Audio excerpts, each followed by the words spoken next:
You can see on the real time, both the screens have the same message. Hi everyone, hope that you all are doing well. By the thumbnail, you might have an idea that we will be building a chat app using Java Spring Boot reactive programming. And this doesn't end here. We will be creating some more parts to enhance this reactive chat app. Stay tuned. I've already covered a basic Hello World and a CRUD application in reactive programming. We'll enhance that playlist ahead with a chat app project. Now, without a further ado, let's get started. Hey developers, welcome to Code with Raman, your backend dev hub. Wanna master reactive programming with real world projects? Check out my reactive playlist. Need a real project for your resume or portfolio? We have got a complete bus reservation system. Curious about how AI can turbocharge your Spring apps? Dive into my Spring AI playlist. It's all practical, production ready, and beginner friendly. So if you are into Java, Spring Boot, and powerful backend tools, like, share, and subscribe, and don't forget to hit that bell icon. Let's build something awesome together. So I'm on my ID. Let's start building chat app from scratch. But before we build the app, let me take you to the flow graph that how our application will be working. So this is a flow graph for our application. Let me explain you. So our request of chat messages would be coming from the UI that will be of JavaScript and HTML, right? So basically, submit message would be there, and at the real time, the messages would be displayed on that screen. So basically, what we are using here is we are using reactive programming. So like the message is being submitted by the user, it will go to the controllers. It will interact with the chat controller. The chat controller will basically be posting the message controller, and the message controller will be going to the service, and in the service we'll be writing a method that will be pipelining the message, right? Using this link and linked flux, we'll be pipelining the messages, and on the real time the messages would be displayed on the screen, right? So basically the messages would be submitted from the UI, it will get interact from the backend, it will interact with the chat controller. Chat controller will be passing the message to the message post controller. Message post controller will be basically interacting with the chat service, and chat service will have a method using Slink and Flux, which will be creating a pipeline of messages that will be displayed here, right? The reactive will receive a real time messages, right? So basically, it will be this area would be in JavaScript, which will be fetching the data at the real time, calling the chat service and calling this method which is using Slink and Flux to get the messages at the real time, what the messages are being submitted by the user. So right now we are building a small chat app that will be basically multi users. So the users would be like, you can have n number of users and it would be non blocking, right? So anybody can join the chat, anybody can like have a discussion with what all people are sitting on the chat, and all the messages would be displayed on the screen itself. So it is like acting as a pipeline, acting as a kind of a stream of messages that will be displayed on the screen. So basically this is a small app, but in further parts, in next few parts, we'll be developing this app, we'll be enhancing this app to a very secure app, right? We'll be having a login and registration, we'll be having a JWT authentication for this app, and then the person who gets registered, who's logging in, then only that person will be allowed to have chat. And that chat, that right now what we are doing, we are displaying the message on the same screen, but we'll be opening different windows in the future, right? So you have to stay tuned. This project is like 7 to 8 parts would be there in this project, and this will be like a project that you can even submit in your final year examinations, right? Even you can enhance this with more of the functionalities, right? So please stay tuned. Let's go to the IDE. Let's develop the project. So I'm on my ID. I am using Eclipse right now. So let's create a project. I'm on my ID. Let's create a new project. Let me say new project, and I will be creating a Spring Starter project. So let me name the project as Reactive Chat App. Right. So it will be a reactive chat app. Right. So this project is basically where we'll be building a very secure and a very uh, non-blocking and reactive chat application, right? So let's go next. We are using Java version S21. We are using Maven. My packages are com.code with Raman, and let's go next. Here, like we will be building a very basic app in this video, so we don't require a lot of dependencies. we just require few of the dependencies that will be like theme leaf dependency. We are basically building a application using theme leaf and JavaScript, so we require a theme leaf dependency. And as this is a like a reactive app, so we require a Spring Web Flux dependency as well. So let me say Spring Web Flux. Right. So this is Spring Reactive Web. So I need to add this dependency as well. Let me do finish and let me import the project. So my project is ready and imported. Right. So my project is ready. Let me open the pom.xml. So this is my pom.xml. We are using Java version S21, and these are the dependencies that we have used. We have used a theme leaf dependency and webflux dependency. Right. Not much of the dependencies. Now, before starting to code, let me give you a basic idea of like we are basically having a small chat app where what is the understanding of a chat app? Like there would be a message that would be sent from a sender, and a sender would have a name, right? So we'll be going with a very small and a basic example. So we'll be developing a model, right? And a model would be having only just two fields, right? One would be a message, the other would be a sender name, right? So let's create a model. So let me go and let me create a new package first. Let's say dot model. So I'm on my model package. Let me create a model class here. So let's create a new class and let's name it as chat message. Right. So this is my model class. So here what I require is we are not using database or anything else. We are just developing a small chat app to display that how reactive programming works, how real-time messages would be displayed to the user, multiple users having conversation. So I need a few of the fields, that is private string sender, and I would be requiring private string content, right? So I need the sorry, some spelling mistake, right? So I need these two fields, and I require the getter setters for these. So let's go to the source and let's generate getter setters, select all and generate. Right. So we have our model ready. Right. So this is my model class where I have a sender and a content. Right. So basically sender is the name of the sender and the content is the content, that is the message that the person needs to send. Right. So now let's go next. Let's first have a package of service where we will be basically creating the pipeline for the messages. So let's say service, and in the service I need to basically create a service class. So let's create a new service class, that is chat service, right? Chat service. Let me first mark this as @service. So now here what we'll be doing, if I go back to the flow graph of the application, the chat service is basically responsible for creating the stream of data, right? The data stream that basically will be displayed on the UI of the person's UI, right? Of the chat API, chat application, right? So here what we have to do, we have to first create a pipeline, right? So we'll be using Slink here. So let's have a Slink pipeline, private final Slink. Sorry, so private final sinks dot many, and in the many we have to pass chat message, our model.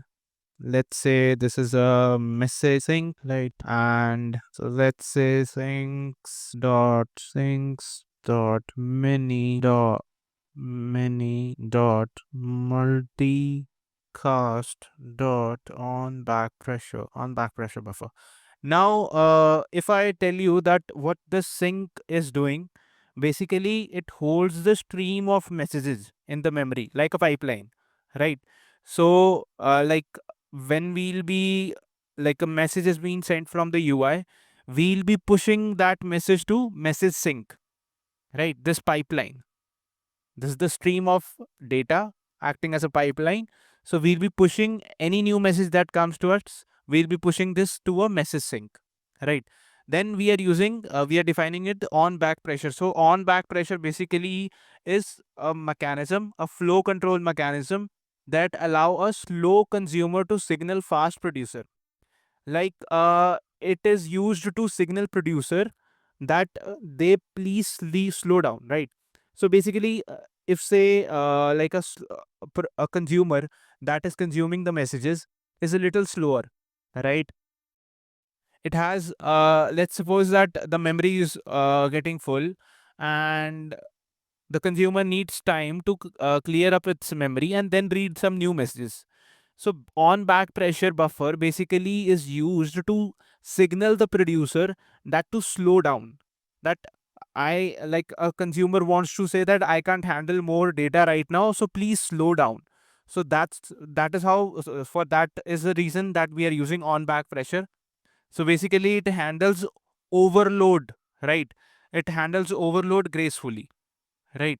So now we have the buffer, right? So we have created a stream of a pipeline, right? So now we need to write a method to basically put the message in the message sync. So let's write a method to basically put the messages in the message sync. So let's say send message, and in the send message we'll be having a chat message, right? And what we have to do is we simply have to use message sync. We use message sync dot, and we will be using emit next, and we will be putting, or rather because we need a hidden trial as well, so we'll not use directly emit next, we'll use try emit, right? Try emit next, right? And we'll put the method message here. So basically it is adding the message to the stream of data. And now as we go by the flow graph, we also need to return the pipeline of the messages, right? Return the pipeline of the messages on the UI that we'll be displaying on the UI. So now let me write a method. So let me say private, let's say flux. So here comes the reactive programming. We are using webflux, so here comes flux, and we need flux, and we need chat message, let's say stream message, or rather let me name it as stream messages, right? And we have to return the stream of messages here, and it will be read as a flux. So we'll say message sync dot as flux dot delay elements, and let's say duration dot of milli, and let's put it as 500. Right. So basically, what we are doing here is we are saying that we have to display the messages, but with a delay, right? We are doing the delay because that the user, the sender of the message, or the reader of the message, can read the message properly, right? Just slow it down a bit for the users to read the message, right? So that is why we are using delay elements, and we are putting some delay of 500 millis, right? So this is the message sync that will be getting returned here, right? So our service class is ready. Now what we have to do is we have to have our controllers. So let me go and let me create a package. So let's say controller, and in the controller, let me go to the flow graph, and it is saying message post controller and chat controller. So let me go and let me first create message post controller. So let's say I want to create a new class, and it is message post controller. So here this will be a REST controller, right? Because it will be interacting with the UI. So if you see the flow graph, the flow graph is basically interacting with the UI, right? So this call is directly sent to this controller. So this will be acting as a REST controller, right? So let me say REST controller, and I want private chat service. Let me inject chat service here. So let me add a constructor. Let's go in source, and let's generate a constructor using fields. Yes, I need this. So my constructor injection is done. So I need to write a post call here to basically post the messages. So let's write a post method, post mapping, and in the post mapping, let's keep the mapping as chat slash send, and let me give the method name public void send message, and in send message we'll be having some request body, right? Some request body. It will be a chat message. That's our object, chat message. and we'll be using the chat service dot send message. Chat service doesn't have a method. Why send message? Oh, sorry, I made them private. That is why it won't be able, I won't be able to use it in the controller. I will have to make public, right? Oh, that was a mistake. So I need to use here send message, right? And I'll be messaging, I'll be using this. So basically the UI, the JavaScript will be calling this particular URL from the UI slash chat slash send, and basically it will be sending the method messages to chat service, and the chat service, it is basically adding the message to message sync, right? Message sync is a pipeline. So now my chat message post controller is ready. So now I need to create a chat controller. So let's go and let's create a chat controller. So this will be basically a controller, not a REST controller, because this will be displaying our UI and interacting with the UI, right? So our chat controller. So let me first inject chat service, and I'll be doing the constructor injection. So let me just go to source and I'll do the constructor injection. Yes, right. One mistake I did here is I didn't declare it as a final, because I should have declared this as final. So this is done. My injection is done. Now, first call is that I have to display the chat UI. So let's say a get mapping, and the get mapping will be like slash, and let's say public string chat, right? And we need to simply return a chat HTML, right? So we'll have a HTML naming as chat. We'll return that from here. Now we need a call that will be made from a JavaScript to basically load the messages that are there in the message sync and display it on the UI. So that will also be a get mapping.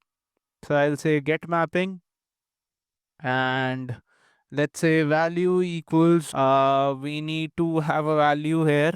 If you go by the, we need chat messages stream,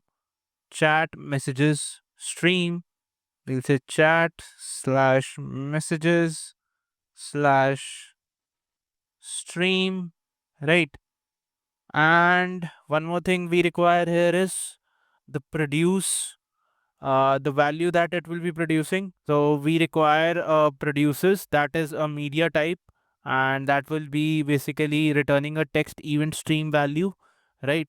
So let's say I need to write a method that is public, will be generating a flux output, right? A flux output that will be having chat messages, right?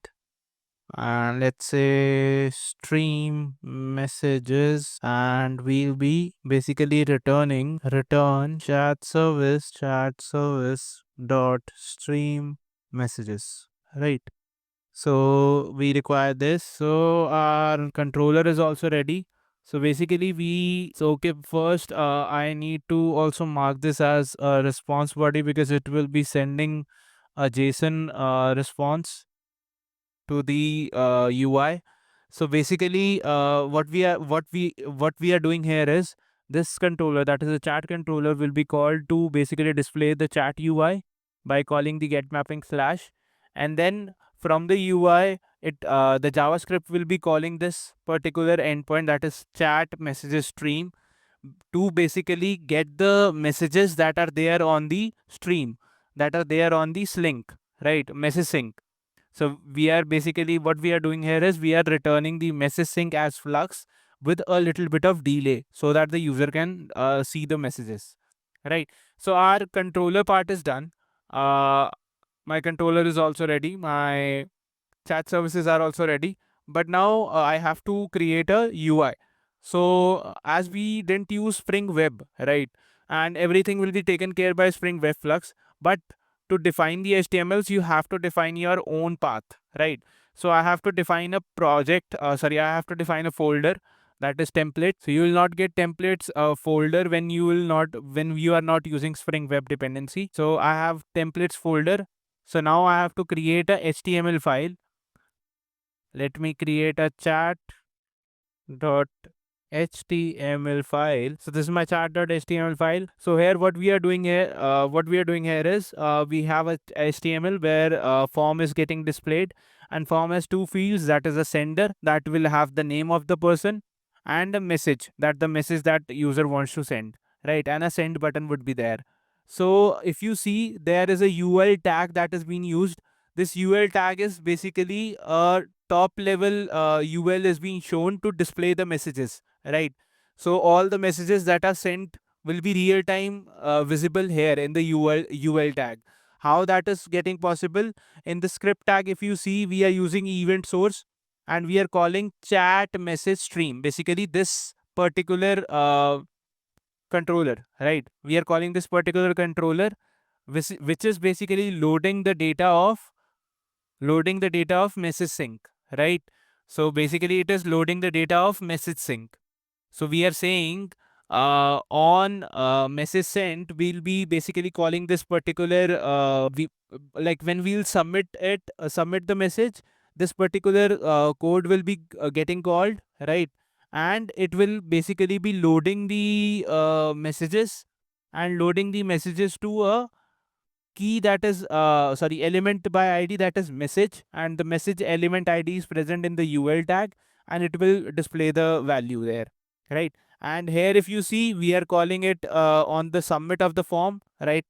On the submit of the form, we are basically sending the details at the backend on the slash chat send method, right? That is our post method, right?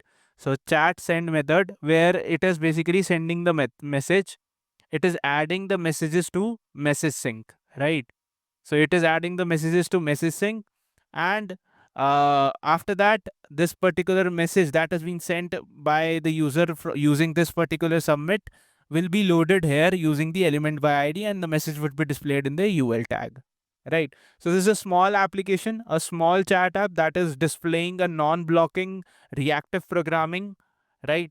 So let's go to application.properties and add some application.properties as well. So there will be some new properties that will be added to your project. So basically, we are adding a Spring main web application type reactive. So we are basically telling that so we are basically setting the reactive mode explicitly, right? And then we are enabling the theme leaf template, right? Now I have defined my prefix and suffix for loading my HTML file, that my HTML would be in the class part templates folder, and the suffix would be .html, and we are saying that theme leaf template should be enabled, right? And we have a server port of 8084, right? So these are my application.properties. Now my application is ready, right? So now let's go and let's run the application. So I'm on my main class. So let me go and let me run the application. So my application has started, right? My application has started. So now let's go on chat controller. I need to go on slash to see the UI of the application. So I'll open my two browsers, right? I'll open my two browsers. Let me go localhost 8084, localhost 8084. Let's see if my app gets run. Yes. So my reactive chat app is up. So let me open in this browser as well. So let me open this in this browser as well, localhost 8084 slash.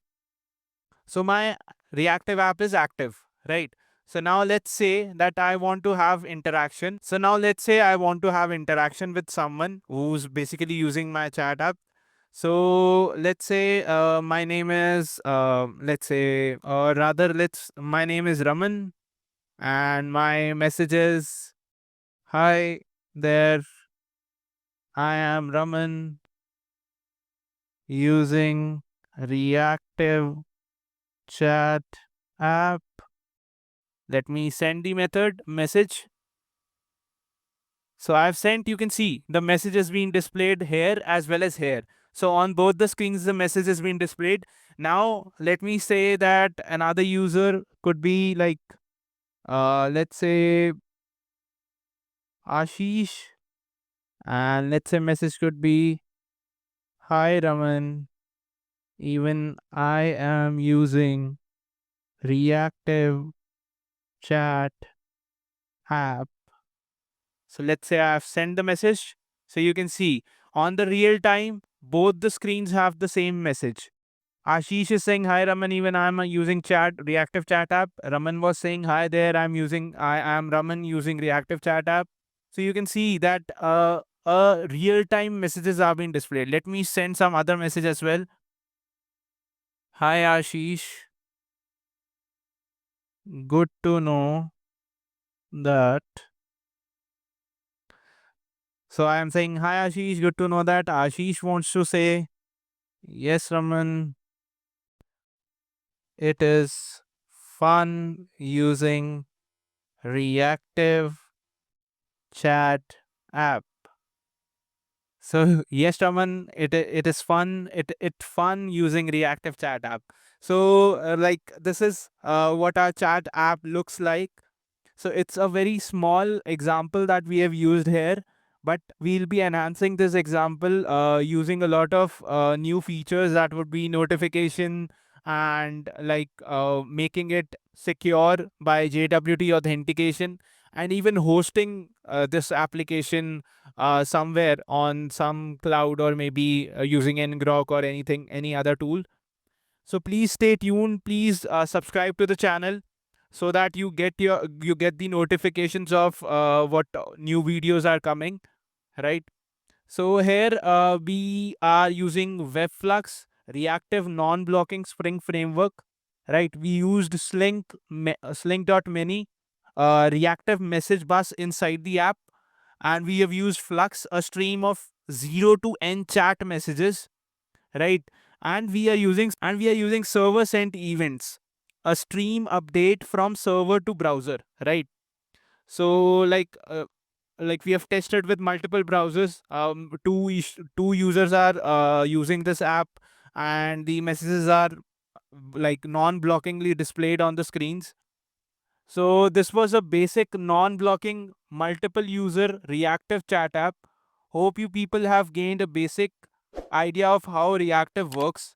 Support by like, share, and comment. And if new to the channel, please subscribe and press the bell icon. Hope to see you in the next video. Till then, happy learning.